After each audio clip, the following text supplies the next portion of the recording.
Lo dijo en la primera hora. Muy bien, 6:38 en la mañana. Nos extendimos justamente en el bloque informativo para tratar de actualizar la información y justamente seguimos monitoreando la evolución de los acontecimientos en Europa del Este, lo que está pasando en Ucrania con estos bombardeos ya confirmados que justamente ocurren en esa zona. Las declaraciones del presidente de Rusia, que rompió relaciones con Ucrania, de igualmente los ucranianos, ¿no? Estamos pendientes de aquello, monitoreando justamente la situación de los ecuatorianos que residen allá. Vamos a lo largo de este espacio a actualizar justamente la información. Bueno, pendientes de aquello a lo largo de este espacio de noticias. Le envío un abrazo al Juanca Castillo, me dice, tráfico pesado en la vía Aloac Santo Domingo, lleno de camiones, velocidad media 5 kilómetros por hora. Me imagino que los camiones deben haber estado varados durante toda la noche. La vía está siendo abierta a partir de las 6 de la mañana y me reporta justamente un tráfico muy pesado en la carretera Aloac Santo Domingo. Quiero actualizar la información por parte del gobierno de la provincia de Pichincha. Veamos si tenemos alguna otra novedad sobre el estado de la red vial. En la cuenta Twitter de la prefectura de Pichincha, efectivamente a esta hora está habilitado el tráfico en la vía Aloac Unión del Toachi. Es la última información que tenemos por parte del gobierno de la provincia de Pichincha. Está habilitado. Maneje con precaución, por favor, no se desespere. Me dice el Juanca, velocidad media de 5 kilómetros por hora. Ya toca. Despacio, despacio. Vayan despacio. Bueno.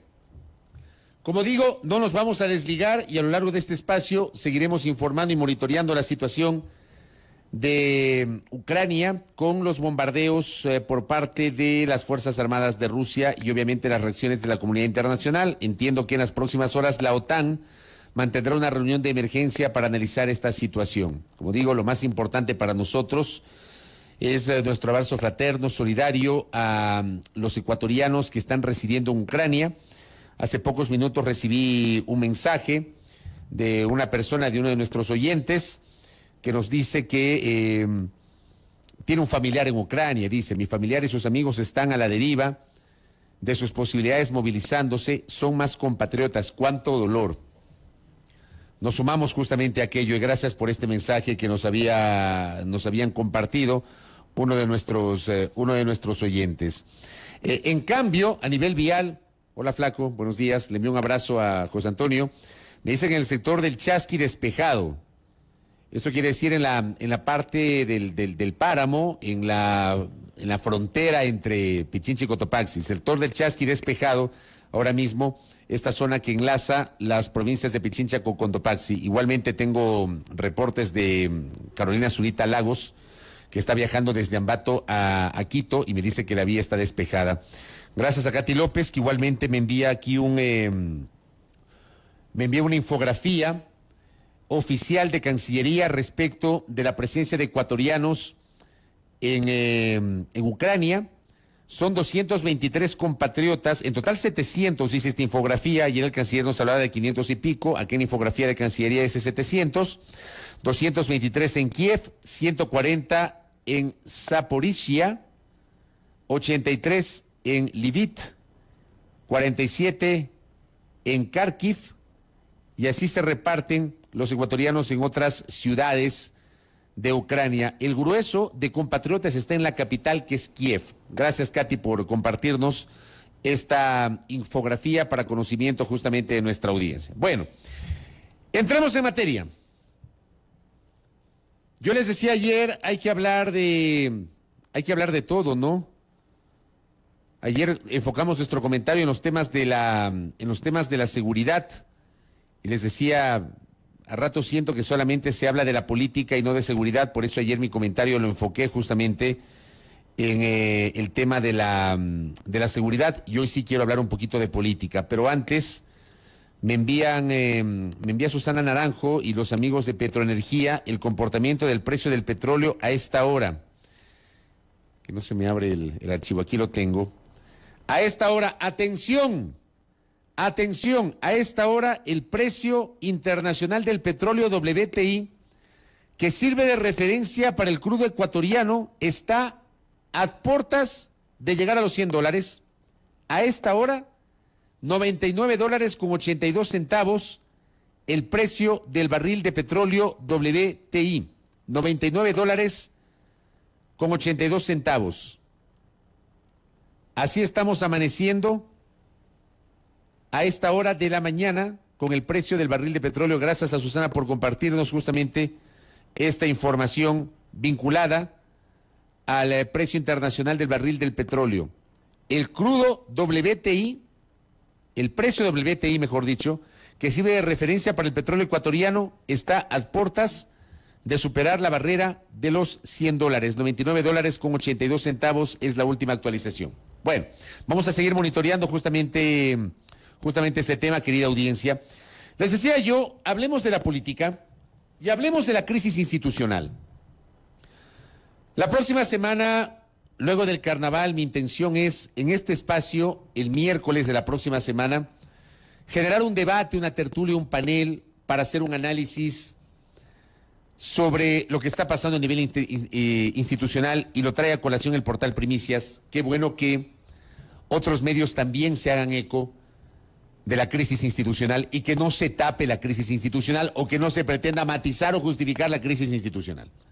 Un país que se precie serio, un país que se precie atractivo a los ojos del concierto internacional, debe presentar instituciones fuertes, sólidas, organizadas y con autoridades titulares.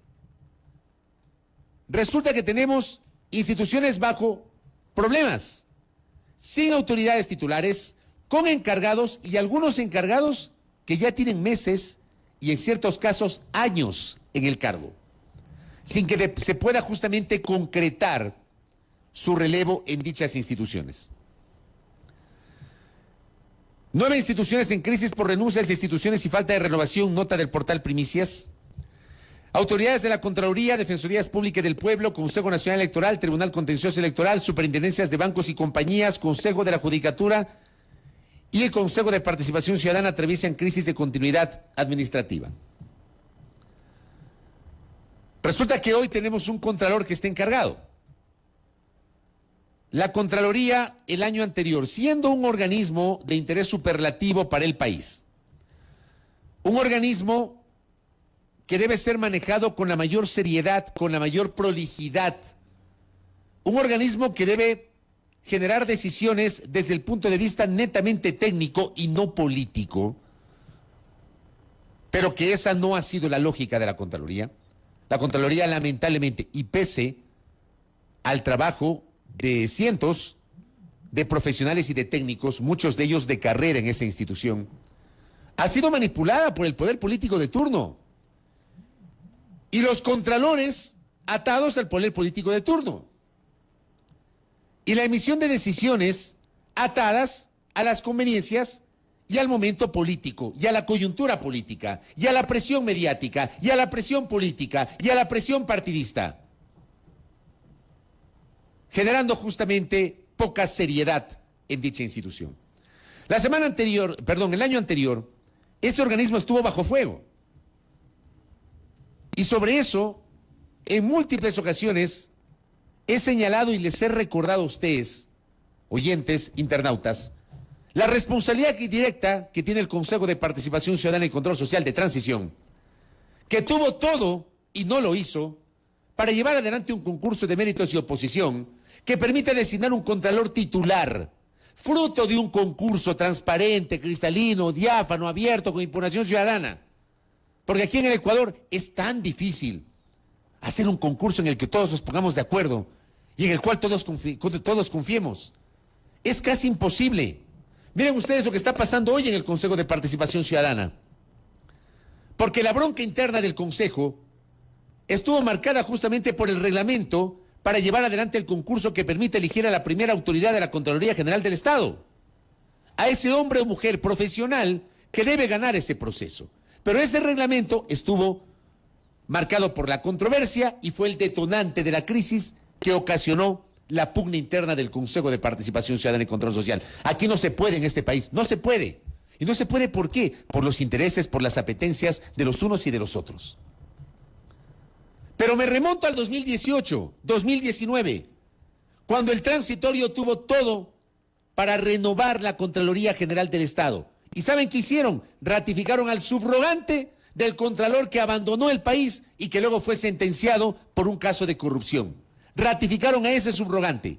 Ese subrogante que ante una cámara que le estaba grabando rompió en un acto de prepotencia, en uno de los actos más cuestionables de prepotencia que se ha visto en los últimos tiempos en el Ecuador, la acción de personal que lo removía del cargo, a vista y paciencia de la opinión pública que lo respaldó. Ese personaje que fue elevado a la categoría de paladín de la lucha contra la corrupción, de paladín de la justicia, resulta que el año anterior fue detenido y está siendo materia de un juicio por un caso de corrupción.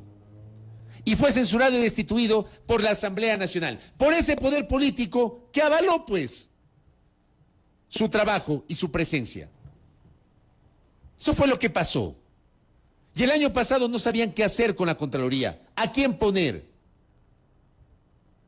Fueron nombrados subrogantes, no con firma electrónica, ni con procedimientos reglamentarios o legales, sino en hojas de papel, escritas a letra manuscrita. Así ocurrió. Y hoy seguimos teniendo un contralor encargado, cuya designación fue cuestionada en su momento. Y por eso la Asamblea hoy está llevando adelante un proceso de reformas a la ley de la Contraloría para que ese tipo de casos, porque aquí en el Ecuador pasó, por ejemplo, en la Asamblea con el tema de los diezmos. Pasó con el tema de los diezmos.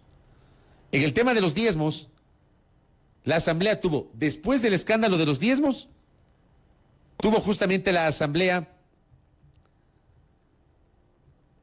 que incorporar en la reforma a la Ley Orgánica de la Función Legislativa esa figura. Obviamente no con el nombre de diezmos, pero esa figura como causal de destitución de un legislador.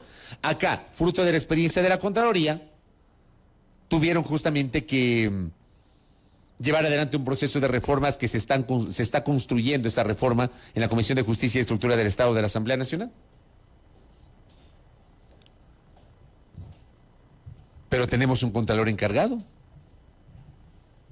que también podría perder su cargo porque está siendo materia hoy de un proceso de juicio político en la Asamblea Nacional. Tenemos un defensor del pueblo encargado por los episodios que ocurrieron el año anterior con el doctor Freddy Carrión y que son de conocimiento público. Hasta el sol de hoy no empieza el proceso para designar un nuevo defensor del pueblo. Tenemos un defensor del pueblo encargado, no sé hasta cuándo, de manera indefinida. Tenemos un defensor del público, defensor público. La Defensoría Pública es ese organismo que se encarga de proveer abogados a quien no tiene recursos para pagar un abogado. El Estado le provee ese abogado a las personas que no tienen recursos. Esa es la Defensoría Pública. Bueno, el defensor público está encargado desde el 2018. 4 años. 4 años. Está encargado el defensor público. Les alerto, ya mismo vamos a tener un contacto con Ucrania. ¿Me avisan si está lista? ¿Está lista? Ya, si no, esperemos unos minutitos. Yo termino esta parte del comentario y nos enlazamos justamente con la estudiante, con la compatriota, ¿no? Pero vamos a tener un contacto en segundos. El equipo Denise está justamente trabajando en aquello. Vamos a tener un contacto con Ucrania. Les decía, Defensoría, Contraloría, Defensor del Pueblo, Defensoría Pública.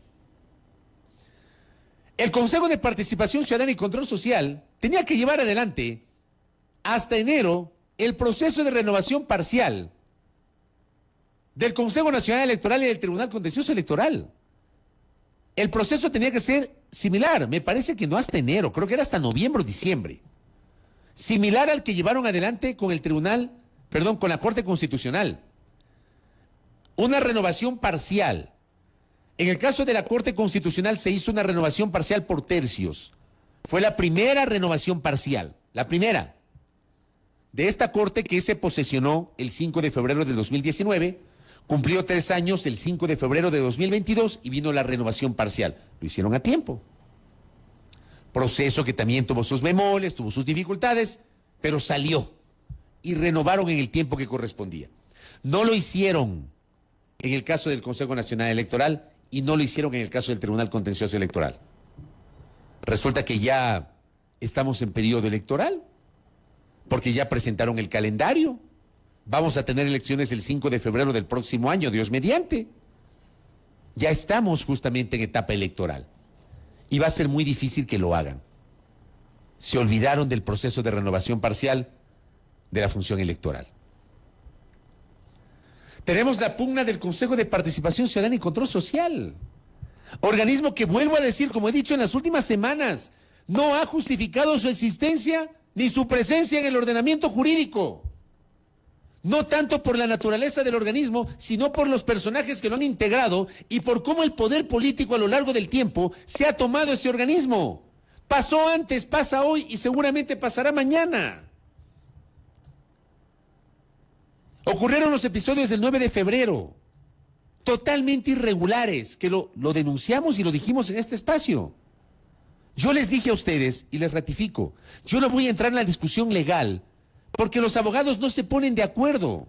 Hay abogados que dicen que fue legal lo que hicieron los 4 consejeros de mayoría invocando el Código Orgánico Administrativo para remover a la presidenta y al vicepresidente del Consejo. Y hay otros abogados que dicen que no se podía utilizar el Código Orgánico Administrativo, sino que la Ley Orgánica del Consejo de Participación Ciudadana no establece que se destituyan las autoridades a mitad de sus periodos. Yo me quedo con que fue un procedimiento totalmente irregular, completamente irregular. Porque no es regular, pues, una autoconvocatoria que se reúnan 4 y que destituyan a la presidenta y al vicepresidente. Y que elijan nuevo presidente y nueva vicepresidenta. Que los removidos hayan permanecido una semana atrincherados en el edificio. Que el otro que fue elegido presidente estaba despachando desde un hotel. No son procedimientos regulares, pues. No son. No lo son. Pues a mí no me digan que la situación del Consejo de Participación Ciudadana y Control Social fue regular. No, fue irregular, completamente irregular. En un organismo que a lo largo de 3 años ha estado marcado por la polémica, completamente impresentable. De los 7 consejeros elegidos originalmente, solo sobreviven 2. Solo 2 sobreviven.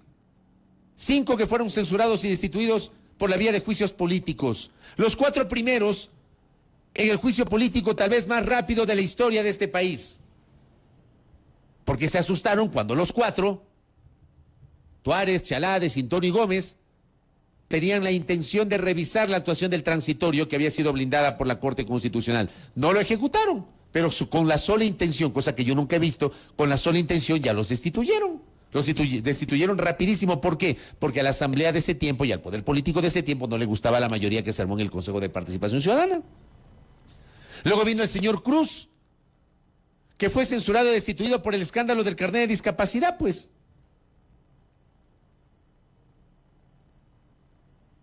Y ahora tenemos esta bronca, esta polémica. Y de concursos y de procesos, naranjas. De participación ciudadana, naranjas. De lucha contra la corrupción, naranjas. Naranjas. Que son las 3 atribuciones del Consejo de Participación Ciudadana y Control Social. Elección de autoridades de control, 4 años encargado el defensor público. Lucha contra la corrupción, ¿dónde están las denuncias? ¿Dónde? ¿Dónde está la participación del Consejo con la Fiscalía, con la Contraloría y otras instituciones en ese proceso? ¿Dónde? Participación ciudadana, ¿qué es eso? ¿Qué es la participación ciudadana? Nada. Completamente irregular. Lo de la judicatura, que igualmente es otra de las consecuencias de la manera como el Consejo Transitorio se extralimitó. Renuncia a la presidenta del Consejo de la Judicatura y se arma un caos jurídico porque el Consejo Transitorio había nombrado como su suplente, el suplente de la doctora Maldonado, al doctor Álvaro Román, un académico de nivel, de prestigio, al cual le han tenido metido en una colada que no se la merece. Porque el transitorio lo nombró como vocal del Consejo de la Judicatura, vocal suplente de la presidencia del Consejo de la Judicatura, pero él no era de la terna de la Corte Nacional de Justicia. Pero el transitorio lo nombró, habiendo sido parte de la terna de la Fiscalía General del Estado. Habiendo sido parte de esa terna. Y claro, ahí es donde se arma el conflicto, porque la Corte Nacional de Justicia no lo reconoció. El propio Consejo de la Judicatura nombró uno de sus vocales, el doctor Fausto Murillo, para que preside el organismo. El doctor Álvaro Román presentó una acción de protección que le negaron. Y recién anteayer el doctor Saquicela, con los miembros de la Corte Nacional de Justicia, entregaron la terna para la designación del nuevo delegado de la Corte Nacional que deberá presidir el Consejo de la Judicatura. Mientras tanto, el Consejo está incompleto. Y está bajo encargo. Yo les pregunto a ustedes si esto se justifica o esto es presentable en un país medianamente serio. ¿Ah? 2 superintendencias sin titular. El superintendente de compañías fue destituido, si la memoria no me es infiel, el 15 de diciembre. Han pasado más de 2 meses. El presidente de la República ya envió la terna al Consejo de Participación Ciudadana y Control Social. Ya envió la terna. Pero como estaban en broncas, los consejeros no han hecho pues el procedimiento que deben llevar adelante con impugnación ciudadana para poder designar al nuevo superintendente o superintendenta de compañías. 2 meses encargada la superintendente de compañías. Y lo propio va a pasar con la superintendencia de bancos, que el día de ayer el despacho de la economista Ruda Regui, que fue censurada y destituida por el Pleno de la Asamblea Nacional, ya fue encargado. Por aquí tenía el nombre de la persona encargada.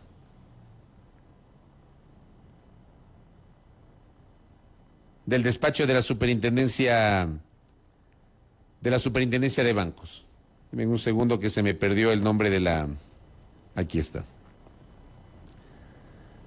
Otro encargado.